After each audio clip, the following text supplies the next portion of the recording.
Timnas Indonesia versus Kamboja di Piala AFF 2022, live di RCTI dan iNews. Jadwal siaran langsung Timnas Indonesia versus Kamboja di Piala AFF 2022 sudah dirilis. Laga bakal disiarkan di RCTI dan iNews pada Jumat 23 Desember 2022 pukul 16.30 waktu Indonesia Barat. Hari ini, Selasa 20 Desember 2022, Piala AFF 2022 resmi digelar. Laga-laga dari grup A Piala AFF 2022 lebih dulu dilangsungkan. Pada pukul 17 waktu Indonesia Barat, digelar laga Kamboja versus Filipina. Kemudian pada pukul 19.30 waktu Indonesia Barat, giliran laga Brunei versus Thailand yang dilangsungkan. Kemudian muncul pertanyaan, Timnas Indonesia belum menggelar pertandingan hari ini. Bukannya Timnas Indonesia juga tergabung di grup A Piala AFF 2022? Bukannya Timnas Indonesia juga tergabung di grup A Piala AFF 2022?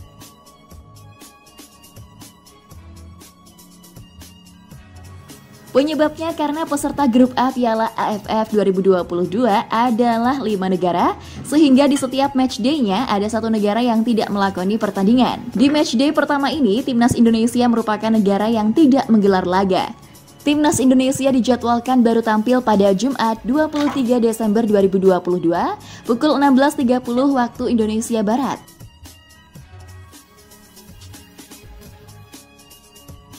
Di hari tersebut, Timnas Indonesia akan menjamu Kamboja di Stadion Utama Gelora Bung Karno dalam lanjutan grup A Piala AFF 2022. Senin 19 Desember 2022, pelatih Timnas Indonesia Shin Tae-yong mengumumkan 23 nama yang dibawa ke Piala AFF 2022.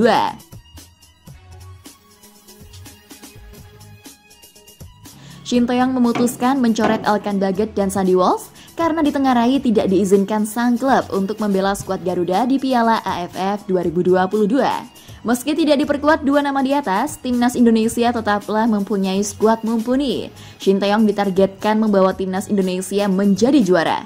Harapannya, hasil maksimal dapat disabet skuad Garuda di Piala AFF 2022, yakni keluar sebagai kampiun.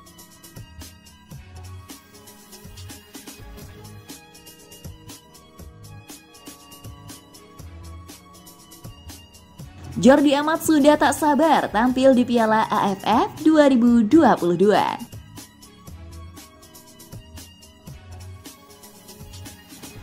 Jordi Amat mengaku sudah tak sabar ingin tampil di Piala AFF 2022 membela Timnas Indonesia.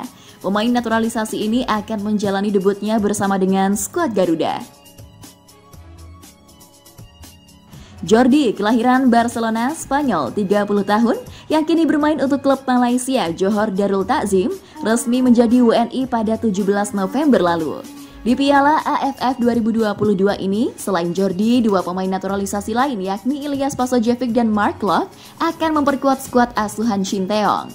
Saya menantikan pertandingan pertama saya sangat tidak sabar, kata Jordi usai latihan persiapan Piala AFF 2022 di Stadion Utama Gelora Bung Karno pada Selasa 20 Desember 2022.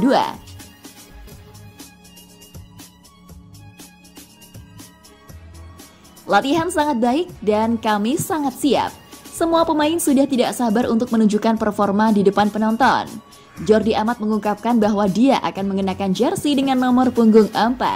Jadi saya sangat-sangat senang. Saya berharap bisa memenangi pertandingan, ujar mantan bek tengah klub Spanyol Rayo Vallecano dan klub Inggris Swansea itu.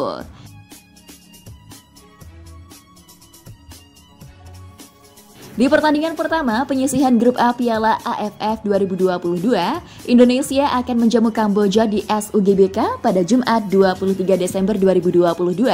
Bermain sebagai tuan rumah, Jordi memiliki pesan untuk supporter Indonesia.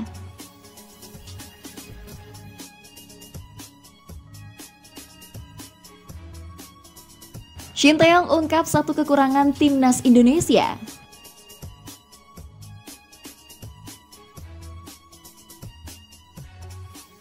Shin Tae-yong alias STY mengungkapkan satu kekurangan Timnas Indonesia menjelang dimulainya turnamen Piala AFF 2022. Piala AFF 2022 yang merupakan turnamen sepak bola negara-negara Asia Tenggara akan dimulai pada hari ini, Selasa 20 Desember 2022.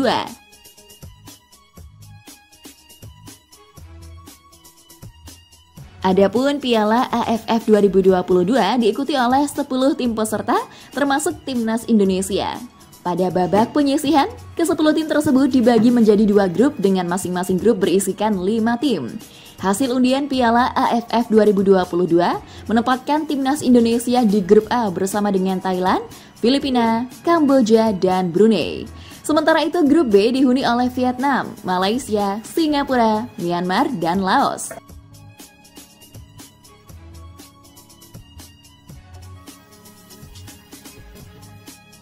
Shin Tae-yong selaku pelatih Timnas Indonesia telah memilih 23 pemain untuk membela skuad Garuda di Piala AFF 2022.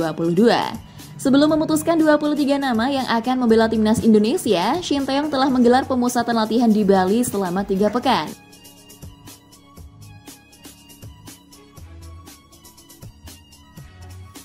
Dengan tidak adanya laga uji coba mendekati Piala AFF 2022, STY praktis hanya memanfaatkan game internal untuk mengukur kekuatan timnya.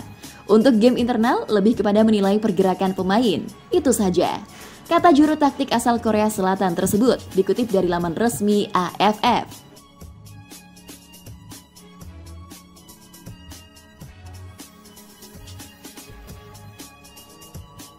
Menurut Shin Tae-yong, ada satu hal yang masih menjadi kekurangan Timnas Indonesia, yaitu transisi. Kami bisa menjadi tim yang lebih kuat jika transisi permainan lebih cepat, kata Shin Tae-yong. Saat ini kami masih kurang dalam transisi. Itu yang harus kami benahi agar lebih baik lagi. Imbuh mantan pelatih Timnas Korea Selatan tersebut.